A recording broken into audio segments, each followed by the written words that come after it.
بسم اللہ الرحمن الرحیم۔ اللہم صلی علی سیدنا محمد وعلی آل سیدنا محمد وبارک وسلم۔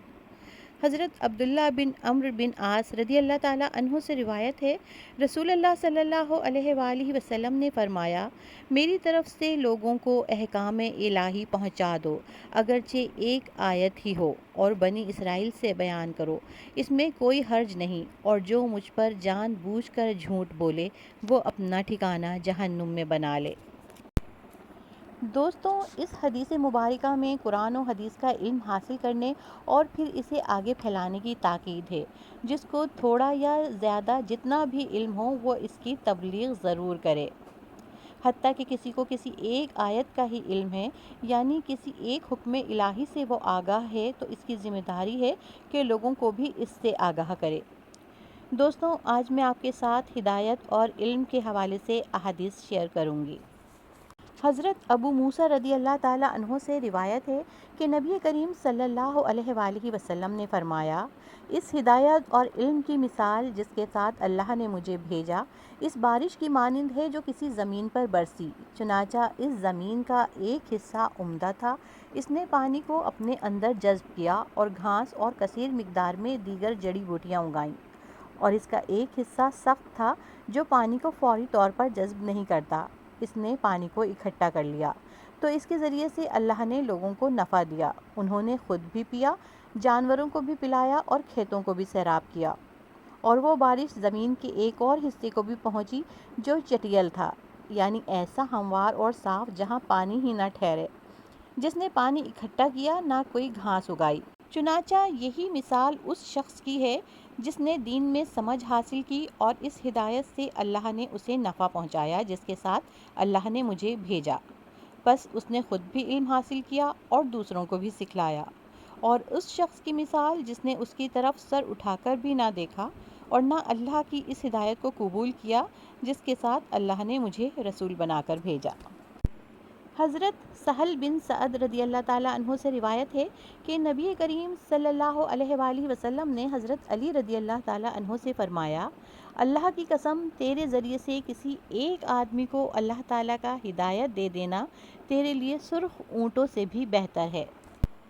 حضرت ابو ہریرہ رضی اللہ تعالیٰ عنہ سے روایت ہے، رسول اللہ صلی اللہ علیہ وآلہ وسلم نے فرمایا، جو شخص علم دین کی تلاش کے لیے کسی راستے پر چلے تو اللہ تعالیٰ اس کے لیے جنت کا راستہ آسان فرما دیتے ہیں۔ حضرت ابو ہریرہ رضی اللہ تعالیٰ عنہ ہی سے روایت ہے کہ رسول اللہ صلی اللہ علیہ وآلہ وسلم نے فرمایا، جو شخص ہدایت کی طرف بلائے گا اس کو ان تمام لوگوں کے برابر اجر ملے گا جو اس ہدایت کی پیروی کریں گے، اور یہ پیروی کرنے والوں کے اجر میں کوئی کمی نہیں کرے گا۔ اس حدیث کا اگلا حصہ یہ ہے، جو گمراہی کی دعوت دے گا تو اس کو ان تمام لوگوں کے گناہوں کے برابر گناہ ہوگا جو اس گمراہی کی پیروی کریں گے، اور یہ ان گمراہی کی پیروی کرنے والوں کے گناہوں میں کوئی کمی نہیں کرے گا۔ اس حدیث مبارکہ میں خیر کی دعوت دینے والوں کے لیے بڑی خوشخبری اور شر کی دعوت دینے والوں کے لیے سخت وعید ہے۔ حضرت ابو ہریرہ رضی اللہ تعالیٰ عنہ ہی سے روایت ہے کہ رسول اللہ صلی اللہ علیہ وآلہ وسلم نے فرمایا، جب انسان مر جاتا ہے تو اس کے عمل کا سلسلہ ختم ہو جاتا ہے، مگر 3 چیزوں کا ثواب اسے ملتا رہتا ہے: صدقہ جاریہ، اور وہ علم جس سے فائدہ اٹھایا جائے، اور نیک اولاد جو اس کے لیے دعائے خیر کرتی رہے۔ حضرت انس رضی اللہ تعالیٰ عنہ سے روایت ہے، رسول اللہ صلی اللہ علیہ وآلہ وسلم نے فرمایا، جو شخص علم کی جستجو میں نکلتا ہے تو وہ لوٹنے تک اللہ کی راہ میں شمار ہوگا۔ اسے ترمذی نے روایت کیا ہے اور کہا ہے یہ حدیث حسن ہے۔ حضرت ابو سعید خدری رضی اللہ تعالیٰ عنہ سے روایت ہے، رسول اللہ صلی اللہ علیہ وآلہ وسلم نے فرمایا، مومن بھلائی سے ہرگز سیر نہیں ہوتا یہاں تک کہ وہ اپنی آخری منزل جنت میں پہنچ جاتا ہے۔ اسے ترمذی نے روایت کیا ہے اور کہا ہے یہ حدیث حسن ہے۔ حضرت ابو امامہ رضی اللہ تعالیٰ عنہ سے روایت ہے کہ رسول اللہ صلی اللہ علیہ وآلہ وسلم نے فرمایا، عابد پر عالم کی فضیلت ایسی ہی ہے جیسے میری فضیلت تمہارے ایک ادنا آدمی پر۔ پھر رسول اللہ صلی اللہ علیہ وآلہ وسلم نے ارشاد فرمایا، بے شک اللہ تعالیٰ، اس کے فرشتے اور آسمان و زمین کی مخلوق، حتیٰ کہ چیونٹی اپنے بل میں اور مچھلی تک پانی میں، لوگوں کو بھلائی سکھلانے والے پر اپنے اپنے انداز میں رحمت بھیجتے ہیں اور دعائیں کرتے ہیں۔ اسے ترمذی نے روایت کیا ہے اور کہا ہے یہ حدیث حسن ہے۔ حضرت ابن مسعود رضی اللہ تعالیٰ عنہ بیان فرماتے ہیں کہ میں نے رسول اللہ صلی اللہ علیہ وآلہ وسلم کو فرماتے ہوئے سنا، اللہ تعالیٰ اس آدمی کو تر و تازہ رکھے جو ہم سے کوئی بات سنے، پھر اسے اسی طرح دوسروں تک پہنچا دے جس طرح اس نے سنا، اس لیے کہ بہت سے ایسے لوگ جن کو بات پہنچائی جائے پہلے سننے والے سے زیادہ یاد رکھنے والے ہوتے ہیں۔ اسے ترمذی نے روایت کیا ہے اور کہا ہے یہ حدیث حسن صحیح ہے۔ حضرت ابو ہریرہ رضی اللہ تعالیٰ عنہ سے روایت ہے، رسول اللہ صلی اللہ علیہ وآلہ وسلم نے فرمایا، جس سے علم دین کی کوئی بات پوچھی جائے پھر وہ اسے چھپائے تو قیامت والے دن اس کو آگ کی لگام دی جائے گی۔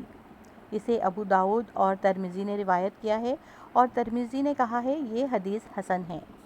حضرت ابو ہریرہ رضی اللہ تعالیٰ عنہ ہی سے روایت ہے کہ رسول اللہ صلی اللہ علیہ وآلہ وسلم نے فرمایا، جو شخص وہ علم جس سے اللہ کی رضامندی طلب کی جاتی ہے اس لیے حاصل کرے تاکہ اس کے ذریعے سے دنیا کا ساز و سامان حاصل کرے تو وہ قیامت کے روز جنت کی خوشبو بھی نہیں پائے گا۔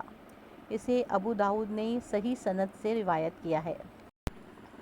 حضرت عبداللہ بن عمرو بن عاص رضی اللہ تعالیٰ عنہ بیان کرتے ہیں کہ میں نے رسول اللہ صلی اللہ علیہ وآلہ وسلم کو فرماتے ہوئے سنا، اللہ تعالیٰ اس طرح علم کو نہیں اٹھائے گا کہ اسے لوگوں کے سینوں سے کھینچ لے، لیکن وہ علم کو علماء کی وفات کے ذریعے سے اٹھائے گا، یہاں تک کہ جب وہ کسی عالم کو باقی نہیں رکھے گا تو لوگ جاہلوں کو سردار بنا لیں گے، چنانچہ ان سے سوال کیا جائے گا تو وہ بغیر علم کے فتویٰ دیں گے اور یوں خود بھی گمراہ ہوں گے اور دوسروں کو بھی گمراہ کریں گے۔ یہ قرب قیامت کی ایک علامت کا بیان ہے۔ حضرت ابو ہریرہ رضی اللہ تعالیٰ عنہ ہی سے روایت ہے کہ رسول اللہ صلی اللہ علیہ وآلہ وسلم نے فرمایا، ہر اہم کام جو اللہ کی حمد و ثنا سے شروع نہ کیا جائے، یعنی ہر اہم کام جو اللہ تعالیٰ کی حمد و ثنا کے بغیر شروع کیا جائے وہ ناقص اور بے برکت ہے۔ یہ حدیث حسن ہے، اسے ابو داؤد وغیرہ نے روایت کیا ہے۔ حضرت ابو موسیٰ اشعری رضی اللہ تعالیٰ عنہ سے روایت ہے کہ رسول اللہ صلی اللہ علیہ وآلہ وسلم نے فرمایا، جب کسی بندے کی اولاد فوت ہو جاتی ہے تو اللہ تعالیٰ اپنے فرشتوں سے فرماتا ہے، تم نے میرے بندے کی اولاد کی روح کو قبض کیا ہے؟ تو وہ کہتے ہیں ہاں، چنانچہ اللہ فرماتا ہے، تم نے اس کے دل کا پھل قبض کیا ہے؟ وہ کہتے ہیں ہاں، تو اللہ تعالیٰ فرماتا ہے، میرے بندے نے کیا کہا؟ وہ کہتے ہیں اس نے تیری حمد بیان کی اور انا للہ و انا الیہ راجعون پڑھا۔ اللہ تعالیٰ فرماتا ہے، تم میرے بندے کے لیے جنت میں ایک گھر بنا دو اور اس کا نام بیت الحمد رکھو۔ اسے امام ترمذی نے روایت کیا ہے اور کہا ہے یہ حدیث حسن ہے۔ اس حدیث میں مصیبت کے وقت صبر کرنے والوں اور اللہ کی حمد کرنے کی فضیلت کا بیان ہے، خاص طور پر اولاد کی دائمی جدائی کے صدمے پر بے صبری کا مظاہرہ کرنے کی بجائے اللہ کی رضا و تقدیر پر صبر و شکر کرنا بڑے اجر و ثواب کا کام ہے۔ حضرت محمد مصطفیٰ صلی اللہ علیہ وآلہ وسلم فرماتے ہیں کہ اللہ تعالیٰ اس آدمی کو تر و تازہ رکھے جو ہم سے کوئی بات سنے پھر اسے اسی طرح دوسروں تک پہنچا دے جس طرح اس نے سنا۔ دوستوں، ویڈیو کو صدقہ جاریہ کی نیت سے زیادہ شیئر کیجیے۔